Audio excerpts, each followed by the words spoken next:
Bonjour les amis, je vais continuer de vous parler des émotions parce que c'est un peu le sujet de mes petites vidéos citant qui sont en fait consacrées aux émotions et au blocage des émotions et pourquoi en fait ça nous rend malades. Alors j'aimerais vous donner un exemple parce que finalement c'est encore les exemples qui sont les meilleurs. Ça commence en général dans l'enfance, quand on est tout petit, ou quand nos enfants sont tout petits, et que justement les enfants ne peuvent pas ou ne savent pas gérer leurs émotions, parce que leur cerveau n'est pas du tout fini, et que pour gérer les émotions, il faut avoir des neurones, des interneurones au niveau du lobe frontal qu'ils n'ont pas encore. Donc en fait, quand ils partent dans des émotions, c'est extrêmement fort, violent, ils ne gèrent pas. Et c'est particulièrement le cas avec la colère. Alors que faites-vous quand un enfant se met très en colère, un petit enfant de 2 ans et demi, se met très en colère, qui se roule par terre, qui hurle et qui tape, que faites-vous? Je vous laisse y réfléchir. Et la plupart de nous, nous allons le gronder. Beaucoup d'entre nous vont crier. Et certains d'entre nous vont taper ou mettre l'enfant tout seul dans sa chambre. Donc il va évidemment continuer de sa crise. Et on dit qu'il fait des crises. C'est pas qu'il fait des crises, c'est qu'il n'arrive pas à gérer ses émotions.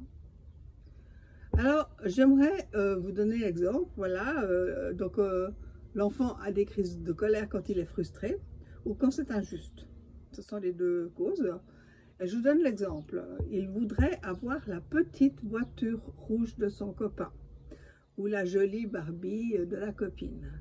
Mais voilà, c'est pas à lui. Et donc il arrache, il crie, etc. Et là, on lui dit, c'est pas toi, sois gentil, sois sage, machin. En fait, ça marche pas du tout. Et qu'est-ce qu'il faut faire? Ben, il faut aller à sa rencontre. Il faut se mettre à son niveau, il faut s'accroupir, ce que je ne peux pas faire juste maintenant. Il faut s'accroupir et dire, mais écoute, en fait, tu es triste parce que tu ne peux pas avoir la petite voiture rouge. Je te comprends. Je te comprends parce que c'est vrai qu'elle est très jolie. Alors, je suis d'accord que tu sois fâché et je suis d'accord que tu exprimes, mais tu ne vas pas taper le petit garçon, la petite fille, ou voilà, tu peux taper sur ce coussin. Viens, on va taper ensemble.